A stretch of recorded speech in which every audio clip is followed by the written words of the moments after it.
Part 1 of Story 15 of Dubliners. The Dead. Lily, the caretaker's daughter, was literally run off her feet. Hardly had she brought one gentleman into the little pantry behind the office on the ground floor, and helped him off with his overcoat, than the wheezy hall-door bell clanged again, and she had to scamper along the bare hallway to let in another guest. It was well for her she had not to attend to the ladies also. But Miss Kate and Miss Julia had thought of that, and had converted the bathroom upstairs into a ladies' dressing-room. Miss Kate and Miss Julia were there, gossiping and laughing and fussing, walking after each other to the head of the stairs, peering down over the banisters and calling down to Lily to ask her who had come. It was always a great affair, the Mrs. Morkan's annual dance. Everybody who knew them came to it. Members of the family, old friends of the family, the members of Julia's choir, any of Kate's pupils that were grown up enough, and even some of Mary Jane's pupils too.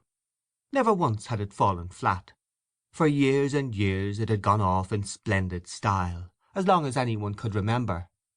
Ever since Kate and Julia, after the death of their brother Pat, had left the house in Stoneybatter and taken Mary Jane, their only niece, to live with them in the dark, gaunt house on Usher's Island, the upper part of which they had rented from Mr. Fulham, the corn factor on the ground floor. That was a good 30 years ago, if it was a day. Mary Jane, who was then a little girl in short clothes, was now the main prop of the household, for she had the organ in Haddington Road. She had been through the academy, and gave a pupils' concert every year in the upper room of the ancient concert-rooms. Many of her pupils belonged to the better class of families on the Kingstown and Dalkey line. Old as they were, her aunts also did their share.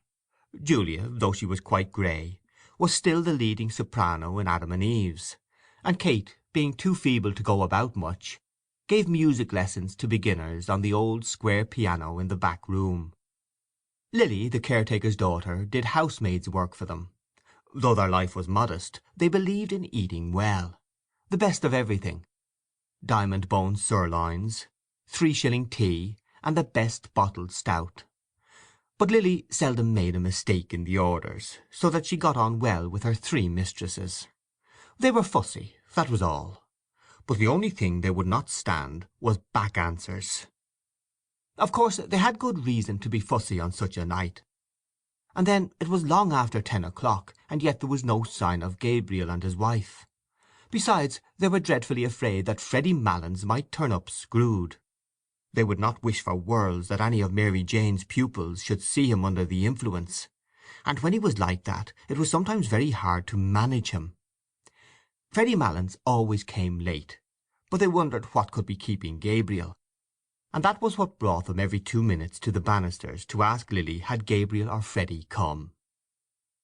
"Oh, Mr. Conroy," said Lily to Gabriel when she opened the door for him, "Miss Kate and Miss Julia thought you were never coming. Good night, Mrs. Conroy." "I'll engage they did," said Gabriel, "but they forget that my wife here takes 3 mortal hours to dress herself."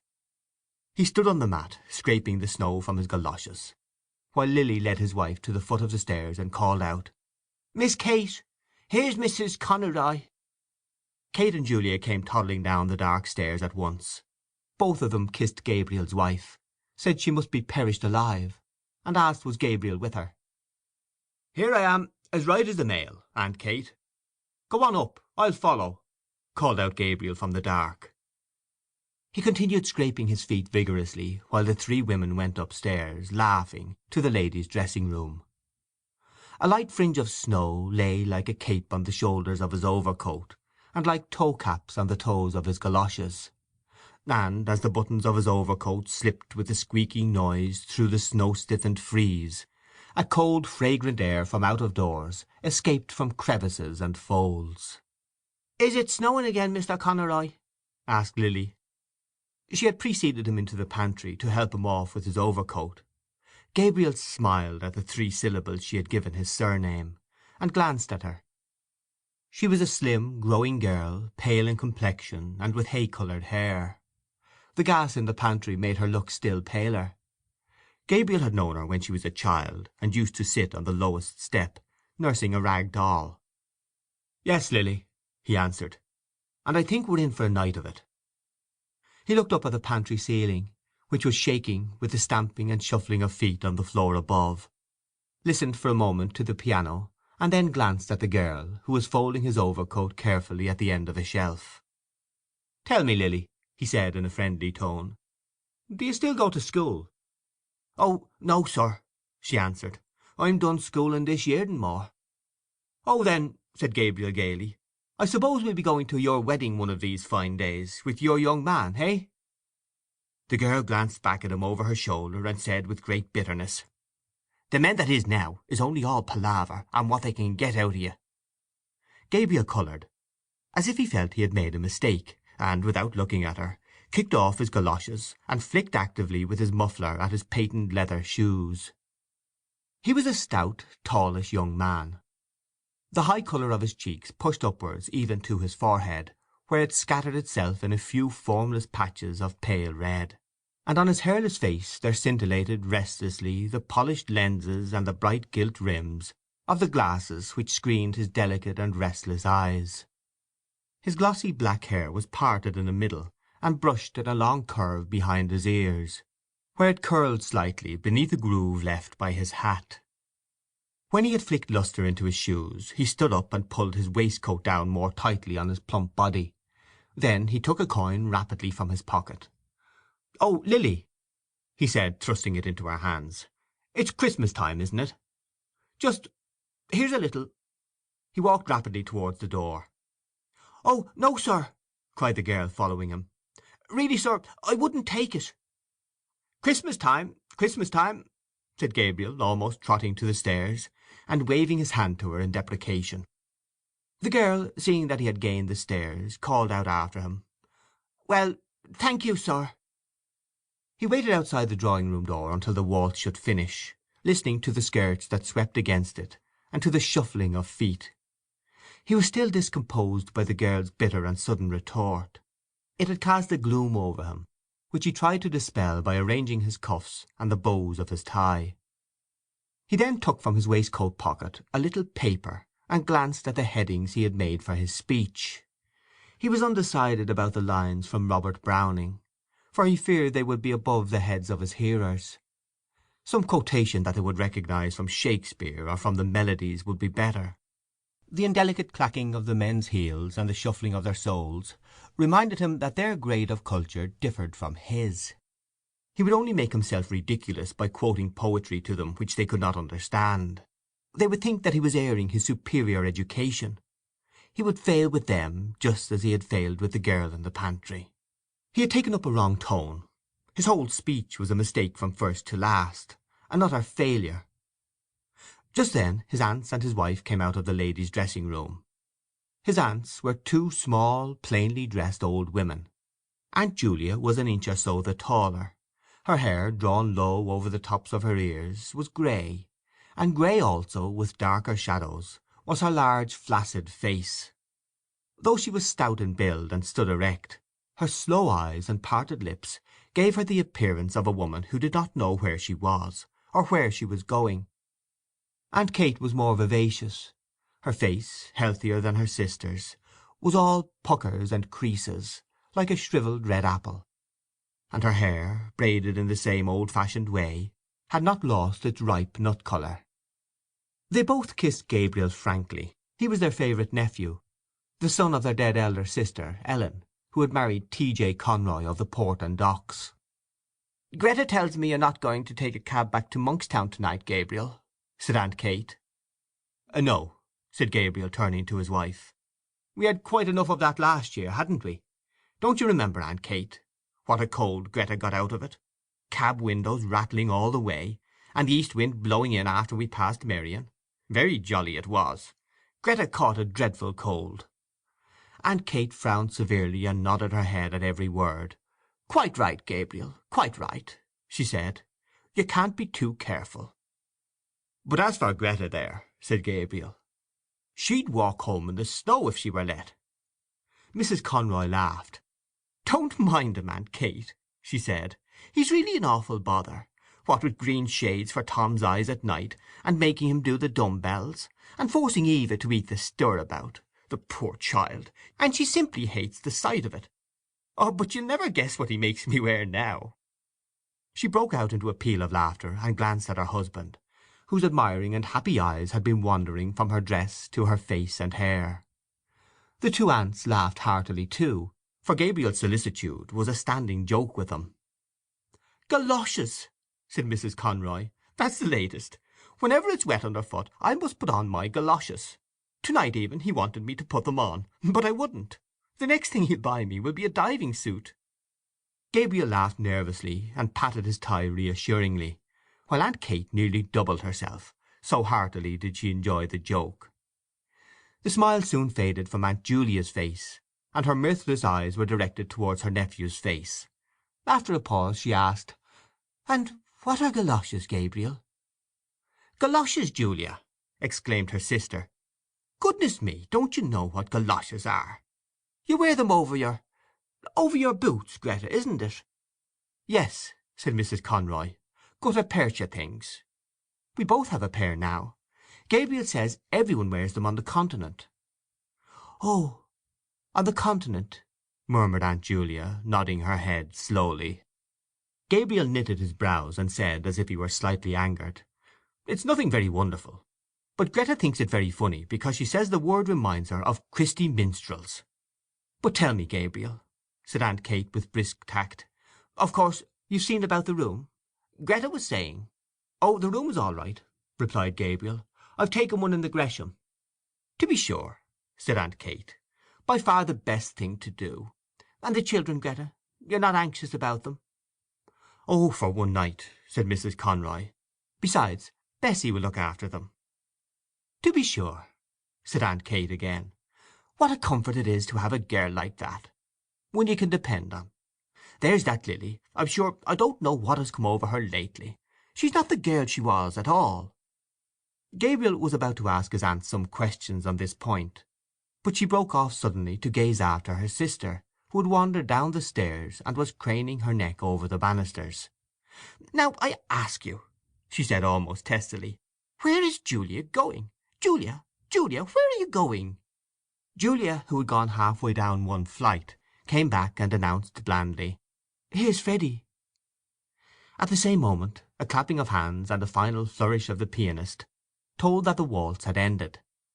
The drawing-room door was opened from within, and some couples came out. Aunt Kate drew Gabriel aside hurriedly and whispered into his ear, "Slip down, Gabriel, like a good fellow, and see if he's all right. And don't let him up if he's screwed. I'm sure he's screwed, I'm sure he is." Gabriel went to the stairs and listened over the banisters. He could hear two persons talking in the pantry. Then he recognized Freddy Mallins's laugh. He went down the stairs noisily. "It's such a relief," said Aunt Kate to Mrs. Conroy, "that Gabriel is here. I always feel easier in my mind when he's here. Julia, there's Miss Daly and Miss Power will take some refreshment. Thanks for your beautiful waltz, Miss Daly. It made lovely time." A tall, wizen-faced man, with a stiff grizzled moustache and swarthy skin, who was passing out with his partner, said, "And may we have some refreshment too, Miss Morkan?" "Julia," said Aunt Kate summarily, "and here's Mr. Brown and Miss Furlong. Take them in, Julia, with Miss Daly and Miss Power." "I'm the man for the ladies," said Mr. Brown, pursing his lips until his moustache bristled, and smiling in all his wrinkles. "You know, Miss Morkan, the reason they're so fond of me is—" He did not finish his sentence, but seeing that Aunt Kate was out of earshot, at once led the three young ladies into the back room. The middle of the room was occupied by two square tables placed end to end, and on these Aunt Julia and the caretaker were straightening and smoothing a large cloth. On the sideboard were arrayed dishes and plates, and glasses and bundles of knives and forks and spoons. The top of the closed square piano served also as a sideboard for viands and sweets. At a smaller sideboard in one corner two young men were standing, drinking hop bitters. Mr. Brown led his charges thither, and invited them all, in jest, to some ladies' punch, hot, strong, and sweet. As they said they never took anything strong, he opened 3 bottles of lemonade for them. Then he asked one of the young men to move aside, and, taking hold of the decanter, filled out for himself a goodly measure of whisky. The young men eyed him respectfully, while he took a trial sip. "God help me," he said, smiling. "It's the doctor's orders." His wizened face broke into a broader smile, and the three young ladies laughed in musical echo to his pleasantry, swaying their bodies to and fro with nervous jerks of their shoulders. The boldest said, "Oh, now, Mr. Brown, I'm sure the doctor never ordered anything of the kind." Mr. Brown took another sip of his whisky, and said, with sidling mimicry, "Well, you see, I'm like the famous Mrs. Cassidy, who was reported to have said, 'Now, Mary Grimes, if I don't take it, make me take it, for I feel I want it.'" His hot face had leaned forward a little too confidentially, and he had assumed a very low Dublin accent, so that the young ladies, with one instinct, received his speech in silence. Miss Furlong, who was one of Mary Jane's pupils, asked Miss Daly what was the name of the pretty waltz she had played, and Mr. Brown, seeing that he was ignored, turned promptly to the two young men who were more appreciative. A red-faced young woman, dressed in pansy, came into the room excitedly clapping her hands and crying, "Quadrilles! Quadrilles!" Close on her heels came Aunt Kate, crying, "Two gentlemen and three ladies, Mary Jane." "Oh, here's Mr. Bergan and Mr. Kerrigan," said Mary Jane. "Mr. Kerrigan, will you take Miss Power? Miss Furlong, may I get you a partner, Mr. Bergan? Oh, that'll just do now." "Three ladies, Mary Jane," said Aunt Kate. The two young gentlemen asked the ladies if they might have the pleasure, and Mary Jane turned to Miss Daly. "Oh, Miss Daly, you're really awfully good after playing for the last two dances, but really we're so short of ladies to-night." "I don't mind in the least, Miss Morkan. But I've a nice partner for you, Mr. Bartell D'Arcy, the tenor. I'll get him to sing later on. All Dublin is raving about him." "Lovely voice," said Aunt Kate. As the piano had twice begun the prelude to the first figure, Mary Jane led her recruits quickly from the room. They had hardly gone when Aunt Julia wandered slowly into the room, looking behind her at something. "What is the matter, Julia?" asked Aunt Kate anxiously. "Who is it?" Julia, who was carrying in a column of table napkins, turned to her sister and said simply, as if the question had surprised her, "It's only Freddy, Kate, and Gabriel with him." In fact, right behind her Gabriel could be seen piloting Freddy Malins across the landing. The latter, a young man of about 40, was of Gabriel's size and build, with very round shoulders. His face was fleshy and pallid, touched with colour only at the thick hanging lobes of his ears and at the wide wings of his nose. He had coarse features, a blunt nose, a convex and receding brow, tumid and protruded lips. His heavy-lidded eyes and the disorder of his scanty hair made him look sleepy. He was laughing heartily in a high key at a story which he had been telling Gabriel on the stairs, and at the same time rubbing the knuckles of his left fist backwards and forwards into his left eye. "Good evening, Freddy," said Aunt Julia. Freddy Malins bade the Misses Morkan good evening in what seemed an off-hand fashion, by reason of the habitual catch in his voice, and then, seeing that Mr. Brown was grinning at him from the sideboard, crossed the room on rather shaky legs, and began to repeat in an undertone the story he had just told to Gabriel. "He's not so bad, is he?" said Aunt Kate to Gabriel. Gabriel's brows were dark, but he raised them quickly and answered, "Oh, no, hardly noticeable." "Now, isn't he a terrible fellow?" she said. "And his poor mother made him take the pledge on New Year's Eve. But come on, Gabriel, into the drawing-room."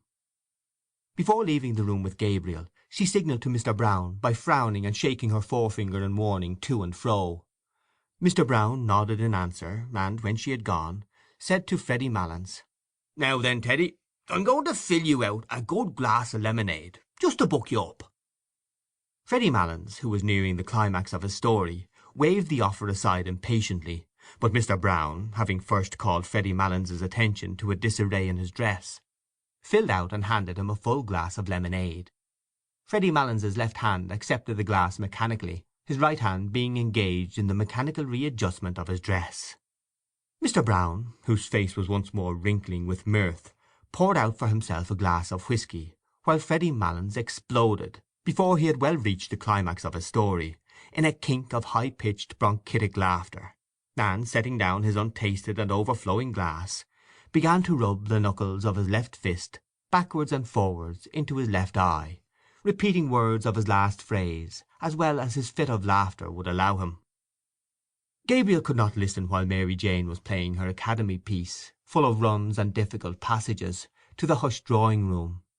He liked music, but the piece she was playing had no melody for him, and he doubted whether it had any melody for the other listeners, though they had begged Mary Jane to play something. 4 young men, who had come from the refreshment-room to stand in the doorway at the sound of the piano, had gone away quietly in couples after a few minutes. The only persons who seemed to follow the music were Mary Jane herself, her hands racing along the keyboard, or lifted from it at the pauses like those of a priestess in momentary imprecation, and Aunt Kate standing at her elbow to turn the page. Gabriel's eyes, irritated by the floor, which glittered with beeswax under the heavy chandelier, wandered to the wall above the piano. A picture of the balcony scene in Romeo and Juliet hung there, and beside it was a picture of the 2 murdered princes in the tower, which Aunt Julia had worked in red, blue, and brown wools when she was a girl. Probably in the school they had gone to as girls that kind of work had been taught for 1 year. His mother had worked for him as a birthday present a waistcoat of purple tabinet, with little foxes' heads upon it, lined with brown satin, and having round mulberry buttons. It was strange that his mother had had no musical talent, though Aunt Kate used to call her the brains-carrier of the Morkan family. Both she and Julia had always seemed a little proud of their serious and matronly sister. Her photograph stood before the pier-glass.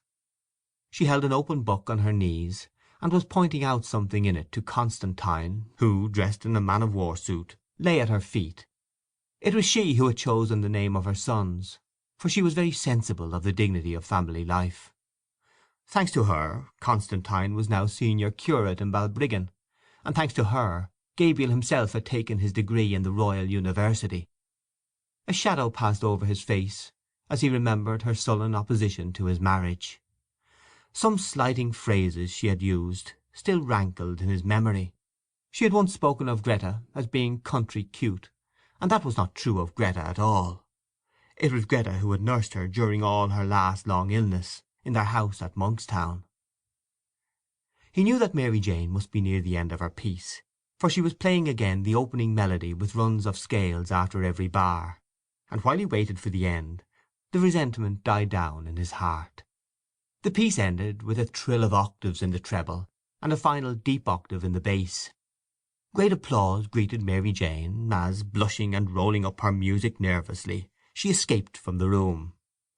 The most vigorous clapping came from the 4 young men in the doorway, who had gone away to the refreshment-room at the beginning of the piece, but had come back when the piano had stopped. Lancers were arranged. Gabriel found himself partnered with Miss Ivors.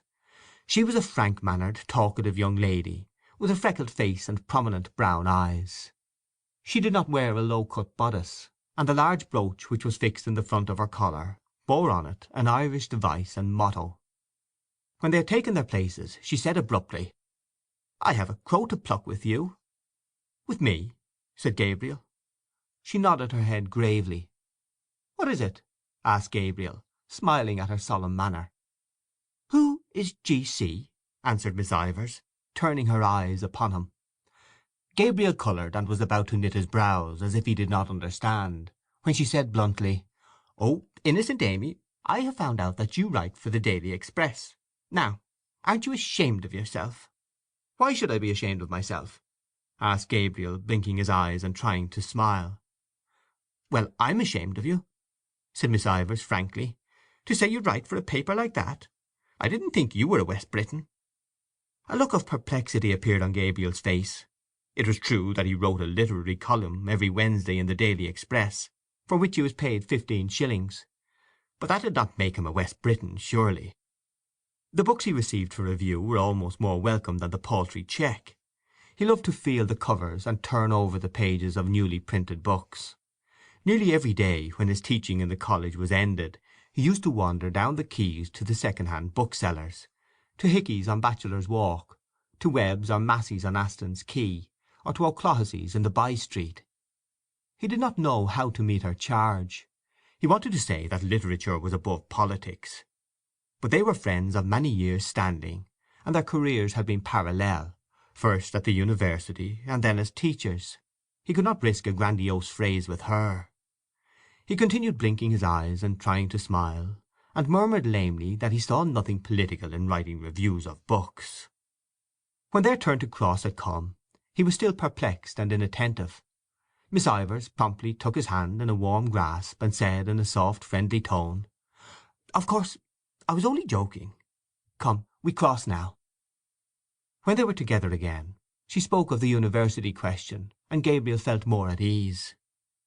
A friend of hers had shown her his review of Browning's poems. That was how she had found out the secret. But she liked the review immensely.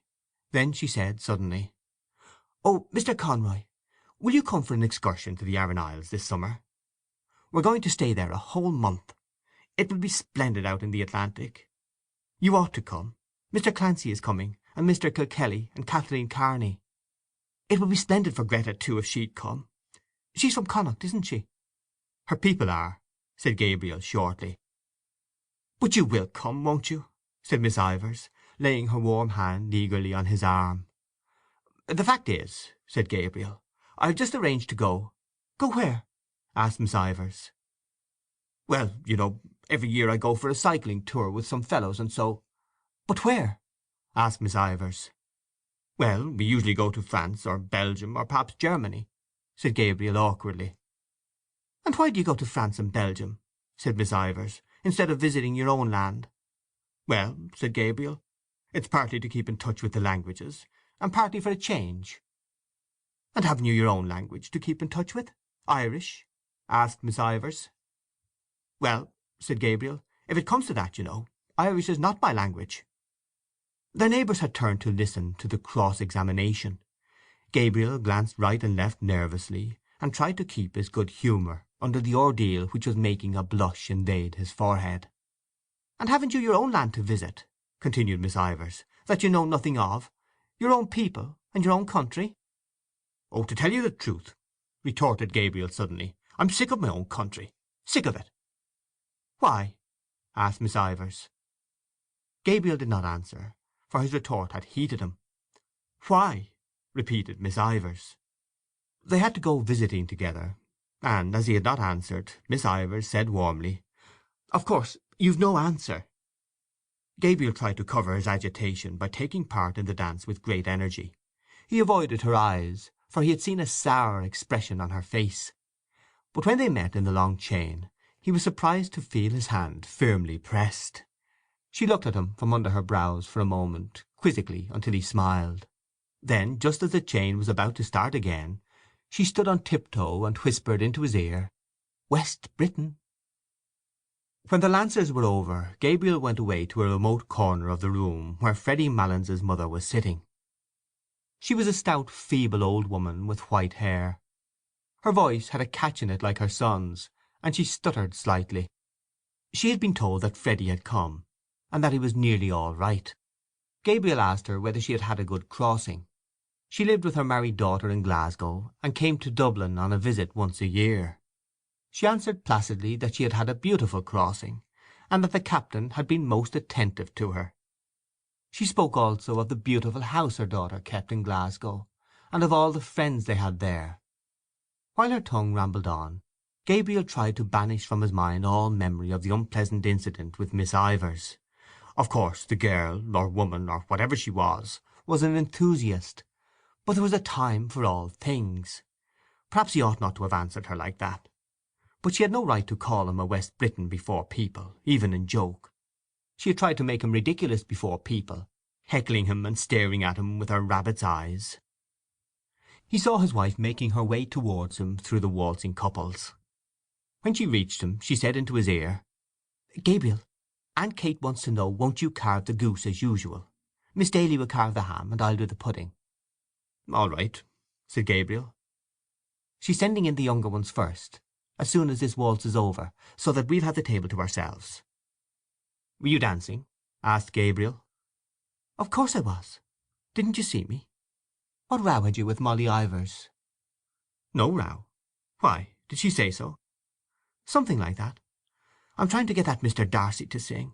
He's full of conceit, I think." "There was no row," said Gabriel moodily. "Only she wanted me to go for a trip to the west of Ireland, and I said I wouldn't." His wife clasped her hands excitedly and gave a little jump. "Oh, do go, Gabriel!" she cried. "I'd love to see Galway again." "You can go if you like," said Gabriel coldly. She looked at him for a moment, then turned to Mrs. Malins and said, "There's a nice husband for you, Mrs. Malins." While she was threading her way back across the room, Mrs. Malins, without adverting to the interruption, went on to tell Gabriel what beautiful places there were in Scotland, and beautiful scenery. Her son-in-law brought them every year to the lakes, and they used to go fishing. Her son-in-law was a splendid fisher. One day he caught a beautiful big fish, and the man in the hotel cooked it for their dinner. Gabriel hardly heard what she said. Now that supper was coming near, he began to think again about his speech, and about the quotation. When he saw Freddy Malins coming across the room to visit his mother, Gabriel left the chair free for him, and retired into the embrasure of the window. The room had already cleared, and from the back room came the clatter of plates and knives. Those who still remained in the drawing-room seemed tired of dancing, and were conversing quietly in little groups. Gabriel's warm, trembling fingers tapped the cold pane of the window. How cool it must be outside! How pleasant it would be to walk out alone, first along by the river, and then through the park. The snow would be lying on the branches of the trees, and forming a bright cap on the top of the Wellington monument. How much more pleasant it would be there than at the supper-table! He ran over the headings of his speech: Irish hospitality, sad memories, the three graces, Paris, the quotation from Browning. He repeated to himself a phrase he had written in his review: "One feels that one is listening to a thought-tormented music." Miss Ivors had praised the review. Was she sincere? Had she really any life of her own behind all her propagandism? There had never been any ill feeling between them until that night. It unnerved him to think that she would be at the supper-table, looking up at him while he spoke with her critical, quizzing eyes. Perhaps she would not be sorry to see him fail in his speech. An idea came into his mind, and gave him courage. He would say, alluding to Aunt Kate and Aunt Julia, "Ladies and gentlemen, the generation which is now on the wane among us may have had its faults, but for my part I think it had certain qualities of hospitality, of humour, of humanity, which the new and very serious and hyper-educated generation that is growing up around us seems to me to lack." Very good. That was one for Miss Ivors. What did he care that his aunts were only two ignorant old women? A murmur in the room attracted his attention. Mr. Brown was advancing from the door, gallantly escorting Aunt Julia, who leaned upon his arm, smiling and hanging her head. An irregular musketry of applause escorted her also as far as the piano, and then, as Mary Jane seated herself on the stool, and Aunt Julia, no longer smiling, half turned so as to pitch her voice fairly into the room, gradually ceased. Gabriel recognized the prelude.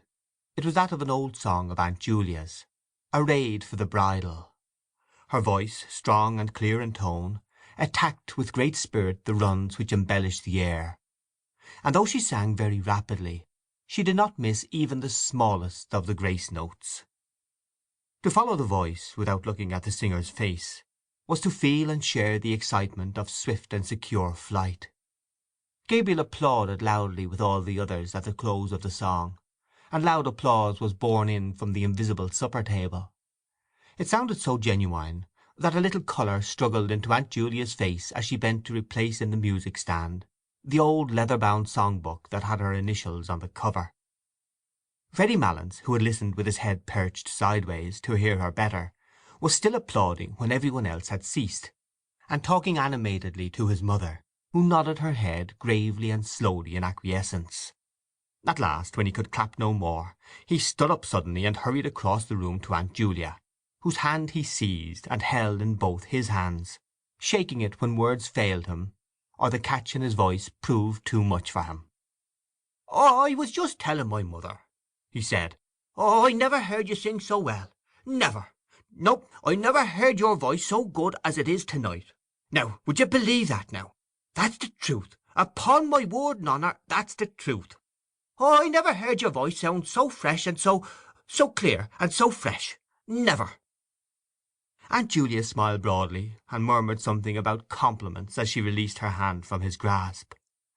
Mr. Brown extended his open hand towards her, and said to those who were near him, in the manner of a showman introducing a prodigy to an audience, "Miss Julia Morkan, my latest discovery." He was laughing very heartily at himself, when Freddy Malins turned to him and said, "Well, Mr. Brown, if you're serious, you might make a worse discovery. All I can say is, I never heard her sing half so well as long as I'm coming here, and that's the honest truth." "Neither did I," said Mr. Brown. "I think her voice has greatly improved." Aunt Julia shrugged her shoulders, and said with meek pride, 30 years ago I hadn't a bad voice, as voices go." "I often told Julia," said Aunt Kate emphatically, "that she was simply thrown away in that choir, but she never would be said by me." She turned as if to appeal to the good sense of the others against a refractory child, while Aunt Julia gazed in front of her, a vague smile of reminiscence playing on her face. "No," continued Aunt Kate, "she wouldn't be said or led by anyone. Slaving there in that choir night and day, night and day. 6 o'clock on Christmas morning, and all for what?" "Well, isn't it for the honour of God, Aunt Kate?" asked Mary Jane, twisting round on the piano stool and smiling. Aunt Kate turned fiercely on her niece and said, "I know all about the honour of God, Mary Jane, but I think it's not at all honourable for the Pope to turn out the women out of the choir that have slaved there all their lives, and put little whipper-snappers of boys over their heads. I suppose it's for the good of the Church if the Pope does it, but it's not just, Mary Jane, and it's not right." She had worked herself into a passion, and would have continued in defence of her sister, for it was a sore subject with her, but Mary Jane, seeing that all the dancers had come back, intervened pacifically. "Now, Aunt Kate, you're giving scandal to Mr. Brown, who is of the other persuasion." Aunt Kate turned to Mr. Brown, who was grinning at this allusion to his religion, and said hastily, "Oh, I don't question the Pope's being right. I'm only a stupid old woman, and I wouldn't presume to do such a thing. But there's such a thing as common everyday politeness and gratitude, and if I were in Julia's place I'd tell that Father Healy straight up to his face." "And besides, Aunt Kate," said Mary Jane, "we really are all hungry, and when we are hungry we are all very quarrelsome." "And when we are thirsty we are also quarrelsome," added Mr. Brown. "So that we had better go to supper," said Mary Jane, "and finish the discussion afterwards." On the landing outside the drawing-room Gabriel found his wife and Mary Jane trying to persuade Miss Ivors to stay for supper. But Miss Ivors, who had put on her hat and was buttoning her cloak, would not stay. She did not feel in the least hungry, and she had already overstayed her time. "But only for 10 minutes, Molly," said Mrs. Conroy. "That won't delay you." "To take a pick itself," said Mary Jane, "after all your dancing." "I really couldn't," said Miss Ivors. "I'm afraid you didn't enjoy yourself at all," said Mary Jane hopelessly. "Ever so much, I assure you," said Miss Ivors. "But you really must let me run off now." "But how can you get home?" asked Mrs. Conroy. "Oh, it's only 2 steps up the quay." Gabriel hesitated a moment, and said, "If you will allow me, Miss Ivors, I'll see you home, if you are really obliged to go." But Miss Ivors broke away from them. "I won't hear of it!" she cried. "For goodness' sake, go into your suppers and don't mind me. I'm quite well able to take care of myself." "Well, you're the comical girl, Molly," said Mrs. Conroy frankly. "Bannock live!" cried Miss Ivors with a laugh, as she ran down the staircase. Mary Jane gazed after her, a moody puzzled expression on her face, while Mrs. Conroy leaned over the banisters to listen for the hall door. Gabriel asked himself was he the cause of her abrupt departure. But she did not seem to be in ill humour. She had gone away laughing. He stared blankly down the staircase. At the moment Aunt Kate came toddling out of the supper-room, almost wringing her hands in despair. "Where is Gabriel?" she cried. "Where on earth is Gabriel? There's every one waiting in there, stage to let, and nobody to carve the goose." "Here I am, Aunt Kate," cried Gabriel with sudden animation, "ready to carve a flock of geese if necessary." A fat brown goose lay at one end of the table, and at the other end, on a bed of creased paper strewn with sprigs of parsley, lay a great ham, stripped of its outer skin and peppered over with crust crumbs, a neat paper frill round its chin, and beside this was a round of spiced beef. Between these rival ends ran parallel lines of side dishes: two little minsters of jelly, red and yellow, a shallow dish full of blocks of blancmange and red jam, a large green leaf-shaped dish with a stalk-shaped handle, on which lay bunches of purple raisins and peeled almonds, a companion dish on which lay a solid rectangle of Smyrna figs, a dish of custard topped with grated nutmeg, a small bowl full of chocolates and sweets wrapped in gold and silver papers, and a glass vase in which stood some tall celery stalks. In the centre of the table there stood, as sentries to a fruit stand which upheld a pyramid of oranges and American apples, two squat old-fashioned decanters of cut glass, one containing port and the other dark sherry. On the closed square piano a pudding in a huge yellow dish lay in waiting, and behind it were three squads of bottles of stout and ale and minerals, drawn up according to the colours of their uniforms, the first two black with brown and red labels, the third and smallest squad white with transverse green sashes. Gabriel took his seat boldly at the head of the table, and having looked over the edge of the carver, plunged his fork firmly into the goose. He felt quite at ease now, for he was an expert carver, and liked nothing better than to find himself at the head of a well-laden table. "Miss Furlong, what shall I send you?" he asked. "A wing or a slice of the breast?" "Just a small slice of the breast." "Miss Higgins, what for you?" "Oh, anything at all, Mr. Conroy." While Gabriel and Miss Daly exchanged plates of goose and plates of ham and spiced beef, Lily went from guest to guest with a dish of hot floury potatoes wrapped in a white napkin. This was Mary Jane's idea, and she had also suggested apple sauce for the goose, but Aunt Kate said that plain roast goose without any apple sauce had always been good enough for her, and she hoped she might never eat worse. Mary Jane waited on her pupils and saw that they got the best slices, and Aunt Kate and Aunt Julia opened and carried across from the piano bottles of stout and ale for the gentlemen, and bottles of minerals for the ladies. There was a great deal of confusion and laughter and noise, the noise of orders and counter-orders, of knives and forks, of corks and glass stoppers. Gabriel began to carve second helpings as soon as he had finished the first round, without serving himself. Every one protested loudly, so that he compromised by taking a long draught of stout, for he had found the carving hot work. Mary Jane settled down quietly to her supper, but Aunt Kate and Aunt Julia were still toddling round the table, walking on each other's heels, getting in each other's way, and giving each other unheeded orders. Mr. Brown begged them to sit down and eat their suppers, and so did Gabriel, but they said there was time enough, so that at last Freddy Malins stood up and, capturing Aunt Kate, plumped her down on her chair amid general laughter. When every one had been well served, Gabriel said, smiling, "Now, if any one wants a little more of what vulgar people call stuffing, let him or her speak." A chorus of voices invited him to begin his own supper, and Lily came forward with 3 potatoes which she had reserved for him. "Very well," said Gabriel amiably, as he took another preparatory draught. "Kindly forget my existence, ladies and gentlemen, for a few minutes." He set to his supper, and took no part in the conversation with which the table covered Lily's removal of the plates. The subject of talk was the opera company which was then at the Theatre Royal. Mr. Bartell D'Arcy, the tenor, a dark-complexioned young man with a smart moustache, praised very highly the leading contralto of the company, but Miss Furlong thought she had rather a vulgar style of production. Freddy Malins said there was a negro chieftain singing in the second part of the Gaiety pantomime, who had one of the finest tenor voices he had ever heard. "Have you heard him?" he asked Mr. Bartell D'Arcy across the table. "No," answered Mr. Bartell D'Arcy carelessly.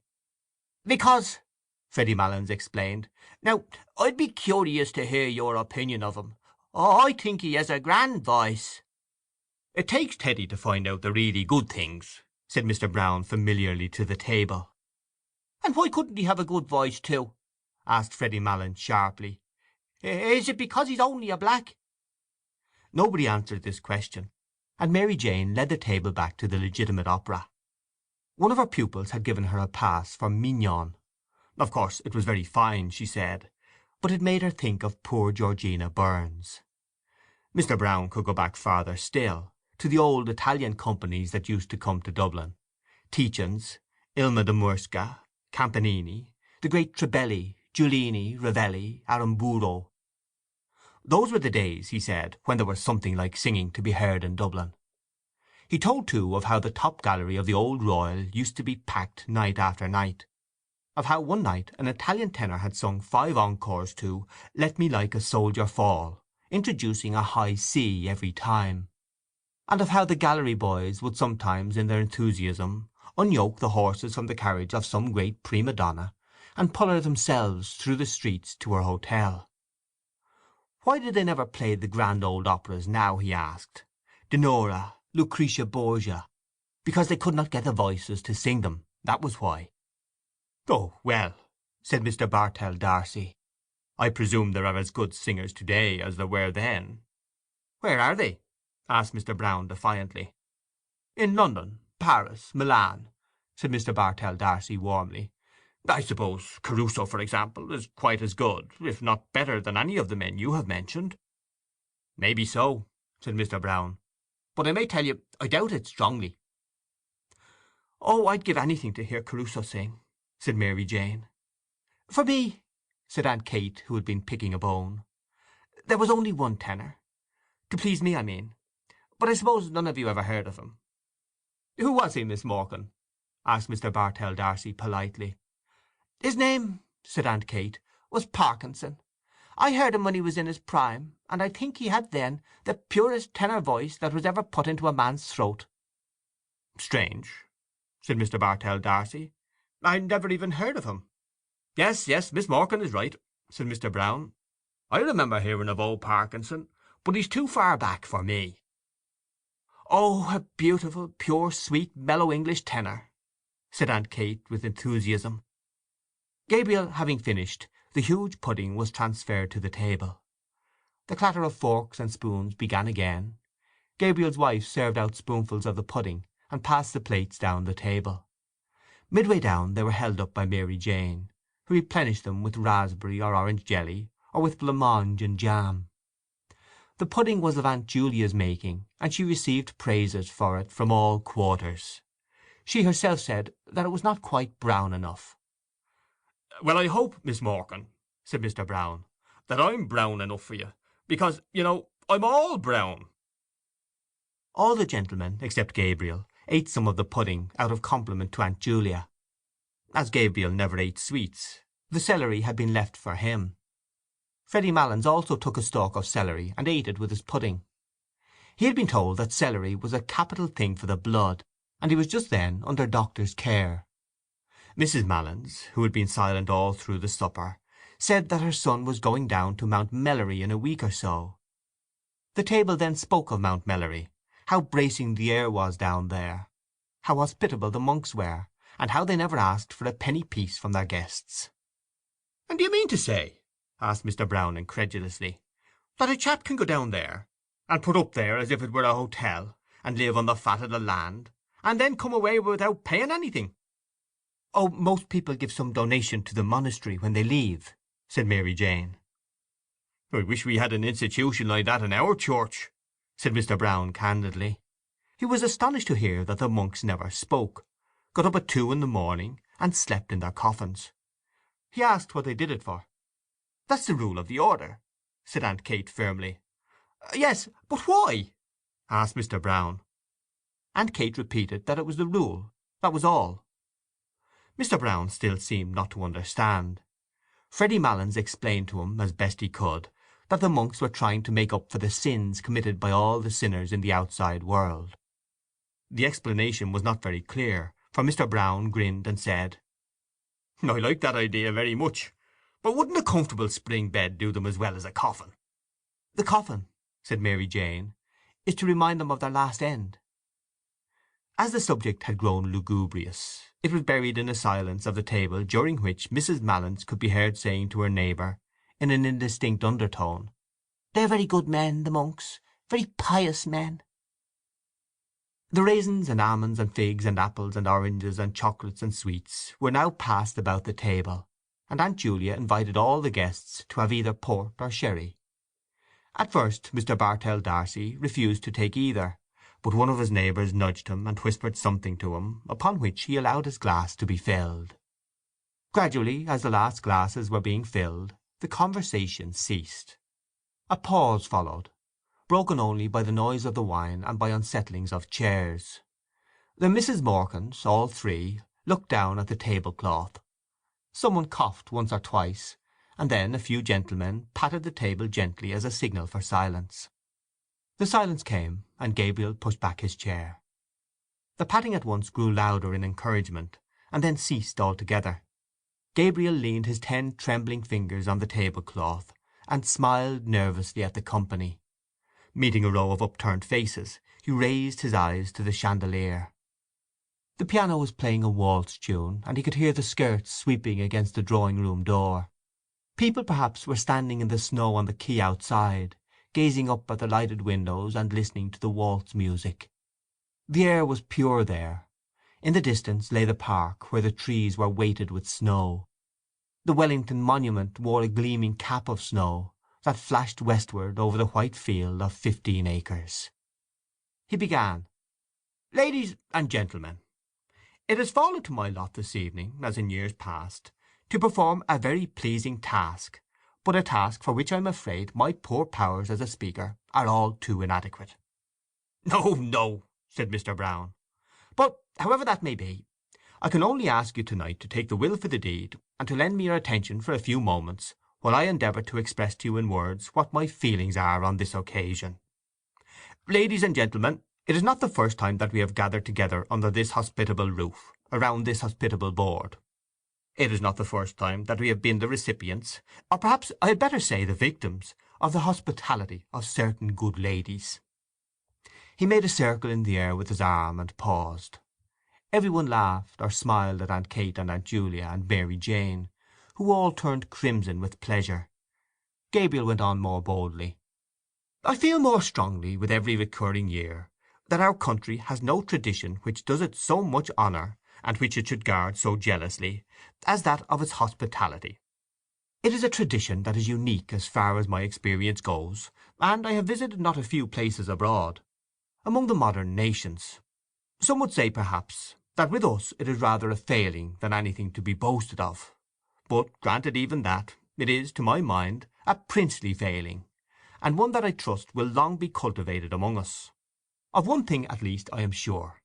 As long as this one roof shelters the good ladies aforesaid, and I wish from my heart that it may do so for many and many a long year to come, the tradition of genuine, warm-hearted, courteous Irish hospitality, which our forefathers have handed down to us, and which we in turn must hand down to our descendants, is still alive among us." A hearty murmur of assent ran round the table. It shot through Gabriel's mind that Miss Ivors was not there, and that she had gone away discourteously, and he said with confidence in himself, "Ladies and gentlemen, a new generation is growing up in our midst, a generation actuated by new ideas and new principles. It is serious and enthusiastic for those new ideas, and its enthusiasm, even when it is misdirected, is, I believe, in the main sincere. But we are living in a sceptical and, if I may use the phrase, a thought-tormented age. And sometimes I fear that this new generation, educated, or hyper-educated, as it is, will lack those qualities of humanity, of hospitality, of kindly humour, which belong to an older day. Listening to-night to the names of all those great singers of the past, it seemed to me, I must confess, that we are living in a less spacious age.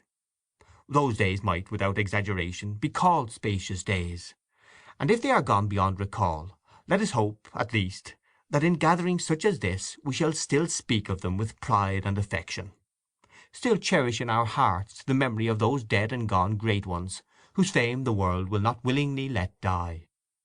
"Hear, hear!" said Mr. Brown loudly. "But yet," continued Gabriel, his voice falling into a softer inflection, "there are always in gatherings such as this sadder thoughts that will recur to our minds, thoughts of the past, of youth, of changes, of absent faces that we miss here to-night. Our path through life is strewn with many such sad memories, and were we to brood upon them always, we could not find the heart to go on bravely with our work among the living. We have all of us living duties and living affections which claim, and rightly claim, our strenuous endeavours.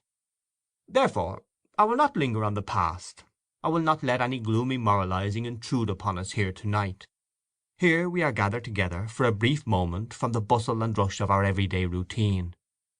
We are met here as friends, in the spirit of good fellowship, as colleagues also, to a certain extent, in the true spirit of camaraderie, and as the guests of—what shall I call them? The three graces of the Dublin musical world. The table burst into applause and laughter at this allusion. Aunt Julia vainly asked each of her neighbours in turn to tell her what Gabriel had said. "He says we are the three graces, Aunt Julia," said Mary Jane. Aunt Julia did not understand, but she looked up smiling at Gabriel, who continued in the same vein. "Ladies and gentlemen, I will not attempt to play to-night the part that Parvis played on another occasion. I will not attempt to choose between them. The task would be an invidious one, and one beyond my poor powers. For when I view them in turn, whether it be our chief hostess herself, whose good heart, whose too good heart, has become a byword with all who know her, or her sister, who seems to be gifted with perennial youth, and whose singing must have been a surprise and a revelation to us all to-night, or, last but not least, when I consider our youngest hostess, talented, cheerful, hard-working, and the best of nieces, I confess, ladies and gentlemen, that I do not know to which of them I should award the prize." Gabriel glanced down at his aunts, and, seeing the large smile on Aunt Julia's face, and the tears which had risen to Aunt Kate's eyes, hastened to his close. He raised his glass of port gallantly, while every member of the company fingered a glass expectantly, and said loudly, "Let us toast them all three together.